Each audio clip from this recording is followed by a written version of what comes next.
এই রান্নাটা হয়ে গেলেই সবাইকে ডেকে খেতে বসিয়ে দেবো বৌমা। আচ্ছা মা, ঠিক আছে। মা, মা,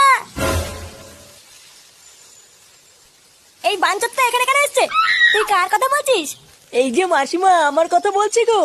আপনার ছেলেটা না খুব দুষ্টু, একটু ইয়ার কিউ বোঝে না বাবা গো বাবা। হ্যাঁ গো, তুমি আমার ভাইকে গালাগালি দিলে। বাড়াটা গালাগালি দেবো না তো কি দেবো? ও বলছো তার বাল বাড়া আমাকে ঘরে একা পেয়ে আমার প্যান্টের ভিতরে হাত ঢুকে দিয়েছে। মা গো মা, জামাই বাবু তুমি অত রেগে যাচ্ছ কেন? আমি তো তোমার শুধু একটু সাইজটা দেখছিলাম গো। কি ছিল হোমোচো তার বাল? বাড়ি গিয়ে বাবার সাইজ দেখবি যা। কি সব উল্টো পাল্টা কথা বলছিস তুই? যা বলেছি ঠিকই বলেছি। লেওরা আজকে প্যান্টের ভিতরে হাত ঢুকে দিচ্ছে, কালকে তো বলবে হালকা করে পুঙাও মেরে দাও। এই কি হয়েছে রে? এত চেঁচামেচি কিসের?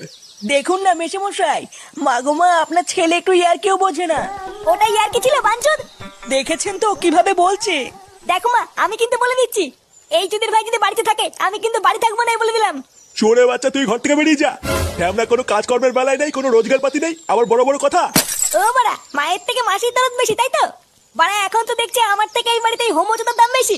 লেওনা যেদিন এই হোমোচোদারা তোমার ধুতির ভিতরে হাত ঢুকিয়ে নেয়ানারি করবে সেদিন বুঝবা বালের এই বাড়িতে আমার কোনো দামই নেই।